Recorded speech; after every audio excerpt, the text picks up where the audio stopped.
It's the middle of summer, but the weather's moderate for the next few days, so we're taking off into the country. But the question I've got to ask myself is, why do so many people make travel vlogs? They're so boring. Sure, the ones that show injured riders and extreme conditions are fairly engaging, but our sort of ride really isn't like that. So how do we capture the essence of 3 days away on the bikes together? Well, I think it's impossible. I think it's one of those situations of you've got to be there. Certainly some things are good to watch, but really, a ride in the country with no big dramas and no gnarly conditions and no one falling off really is not something that anyone else would want to watch. But speaking of watching, I still enjoy that view even after 46 years of marriage. Anyway, back to the topic and the question in hand. Why do I bother? Well, the main reason is, if it wasn't videoed, it never happened. These videos are something for us to look back on when we're really old, rather than just old. That's right, it doesn't matter that you're watching or not watching at the moment. It's really just for us. I can't trigger memories for you, but I certainly can trigger my own memories of trips that we've been on by looking at the videos that I've produced. There's always the very slight possibility that when you watch our videos, you get inspired to go and have your own adventures.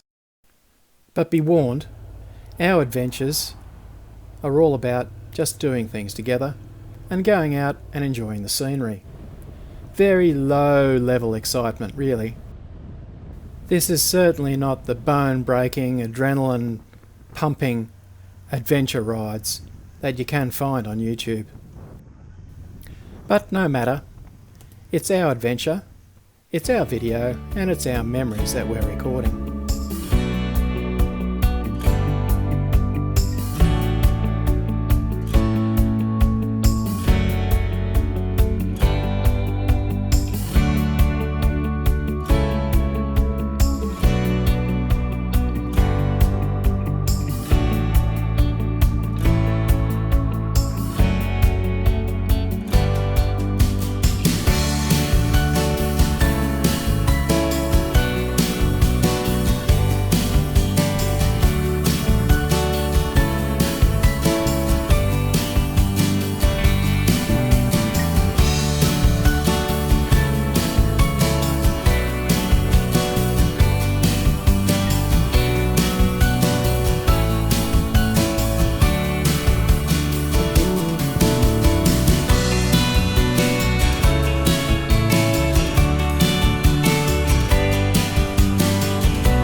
So what is it that makes us get out on the motorbikes anyway?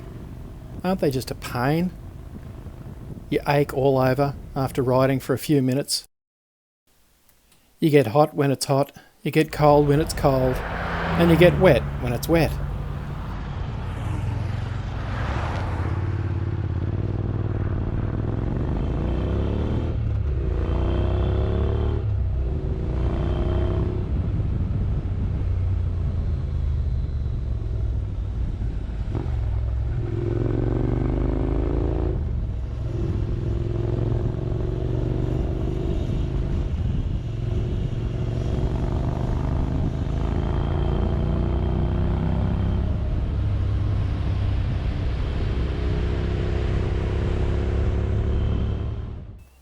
Well, one reason why we do this is because we do it together.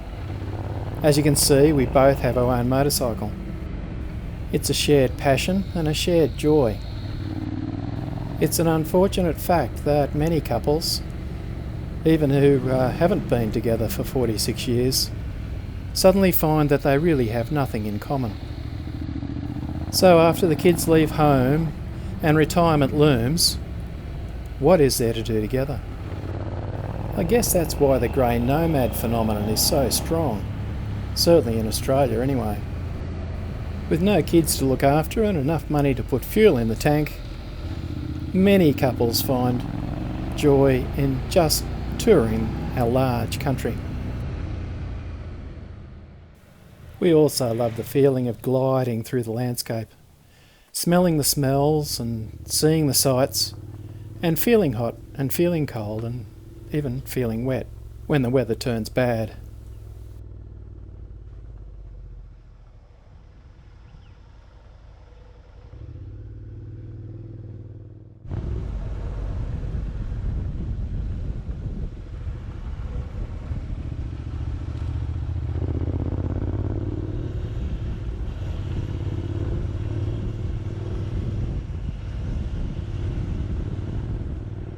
And yes, we do get uncomfortable, but every time there's a little town to drive through is an opportunity to stand up and stretch the legs, stretch the back, and feel just that little bit more refreshed.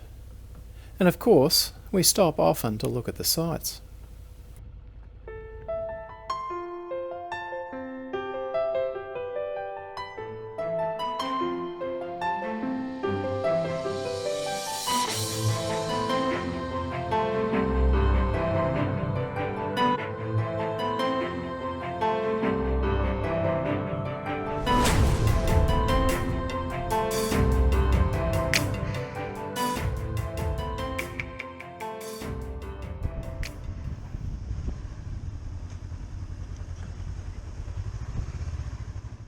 We've done quite a few motorcycle trips camping, carrying all our stuff and doing all our own cooking.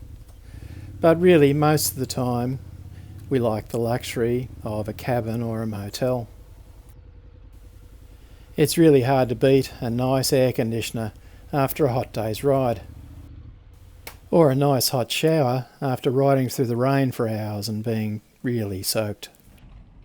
We're fortunate on this ride that the weather is quite moderate. Yes, it's a little bit warm as it's getting up past the 30°C mark, but not too bad. No one can accuse me of not showing my wife a good time. Look at that for a gourmet meal. Noodles and wagon wheels. Hard to beat the good wagon wheel.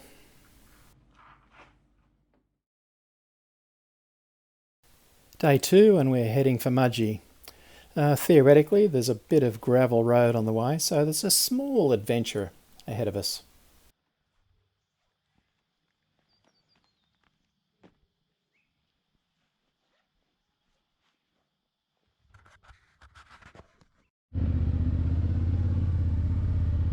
If you've watched any of my previous videos, you'll notice that Nundle is a favourite destination. COVID is pretty well under control in Australia and we are at least allowed to freely travel our own state. And New South Wales is big. And while there's no lack of possible destinations and routes, because we've lived in the same area for so long, it does become a bit of a challenge to find a route that we haven't driven before, or at least part of it. Not that it really matters that we're riding over roads that we've ridden many times before. It's really hard to get sick of this sort of scenery. And yes, there really is no traffic.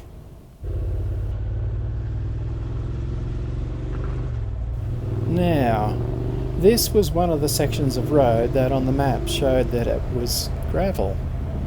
It goes up and over a mountain, but obviously it's been sealed. However, recent rains have unsealed the sealed, so we pass a lot of road work and are very careful on the slippery gravel that goes across the road. I've cunningly programmed the GPS so that I just have to follow directions. Unfortunately, I cunningly programmed incorrectly, and this road that we're going down, while it looks really good here, eventually turns to a dry weather road only and then deteriorates further to the point where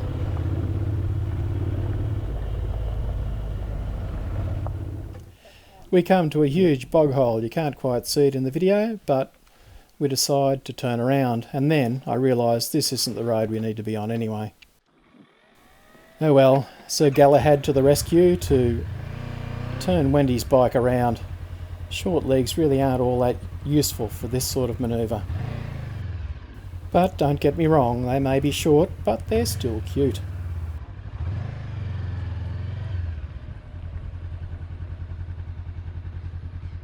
This is the unpaved road that we want to be on, but okay, it's telling me that the road's closed. But fortunately, a council worker pulled up next to us and said, no, it's actually open, it's just rough in places, and there's water across the road here and there, so just take it easy. While I may venture into rough terrain on my own from time to time, when we're together, we're not hardcore gravel road riders.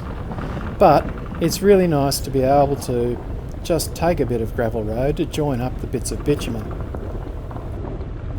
And although it's really rough and quite corrugaty, Wendy's absolutely able to cope with this sort of road. And on a gravel road, you never know what you're going to come across. Unfortunately, emus are one of the more stupid animals that you'll find in Australia, and he tries to get through the mesh fence and can't. But no harm done, he finally finds his way out.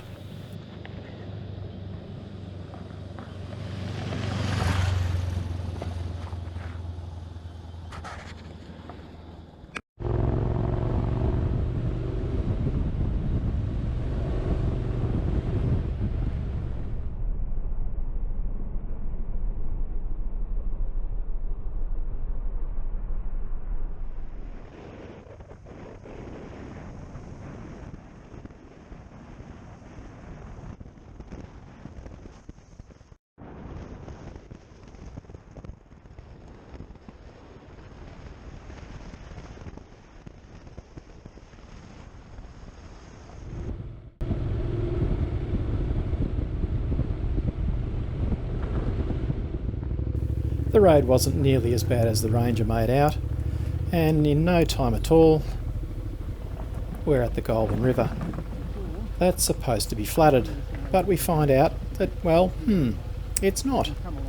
Just a tiny bit of moisture.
That was a pleasant little break, but it's on the road again and we're almost at our destination for the second night. We're out here on our own, but here's a train line with a stop sign, so I guess I better stop. Nope, no trains.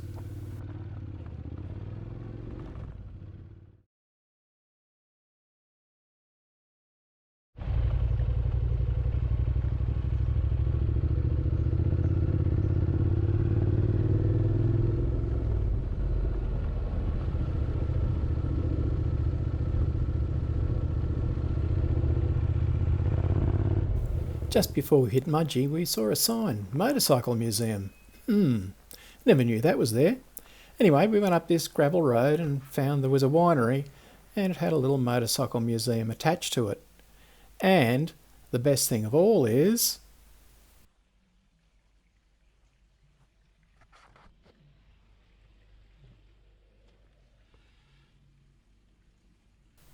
Yep, who said you don't get anything for nothing?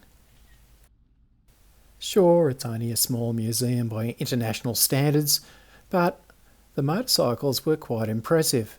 They all looked like originals. They hadn't been overdone and over-restored. They all looked like they were just parked straight after they'd been finished being used in the 1960s. And yes, BMW is not the only motorcycle to have a horizontally opposed engine. My first road bike was a 1955 AJS 500 Twin. It was a complete basket case, but it stood me in good stead for working out how mechanical things worked. I spent more time working on that than I did riding it. And because it was an English bike, I always had oil on my boots. These are nice to look at, but I don't crave having one. The fantasy is a lot better than the reality of owning and maintaining an old motorcycle. I do a bit of metal art down in the shed myself from time to time, and so these were quite interesting. I particularly like the cow right down the end, or at least the particular view of the cow.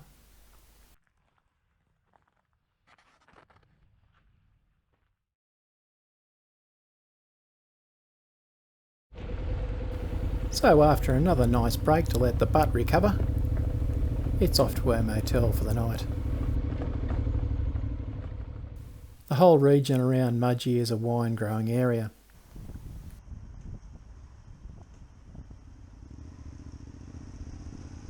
And because the town has been around forever, there really are quite a number of nice looking buildings in the town.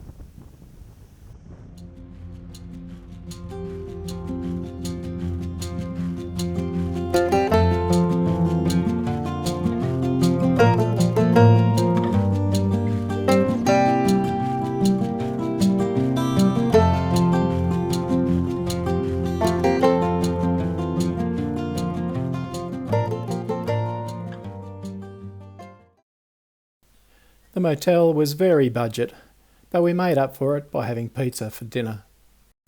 Yep, last of the big spenders, me. Homeward bound today. We're again avoiding all the main roads and we're going via the Bylong Valley.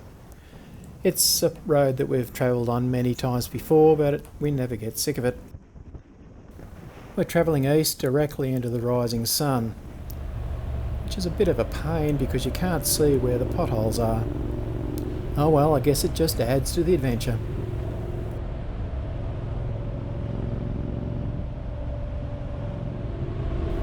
There's a lovely section of bendy bit that goes down into the Bylong Valley. We may be old, but we still enjoy a nice curvy road.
Time for another break.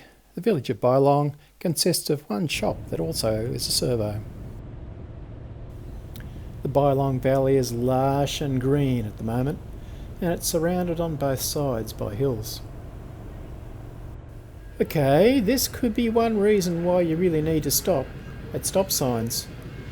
This is a more major road and it's got the newfangled lights flashing on and off. This is an empty coal car going up the valley to get filled up and back to Newcastle. Okay, Wendy's convinced me to have another stop, and before I can go further I need to get around this great big spider. There's a rail tunnel that goes through the mountain here, and I can see a light at the end of the tunnel. Whoops. It's not just the end of the tunnel light, it's actually a train coming. Good timing for the filming though.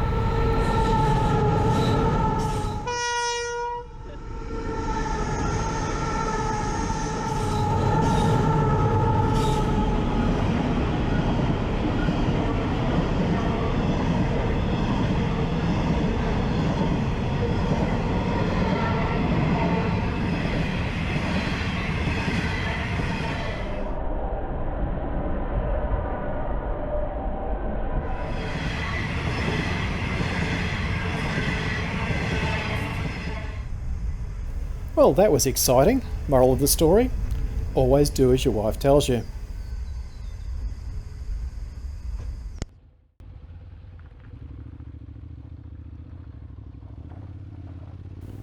We're still about 150k from home, but really there's not a huge amount left to film, so this will be the end of our video and the end of our memories of our adventure.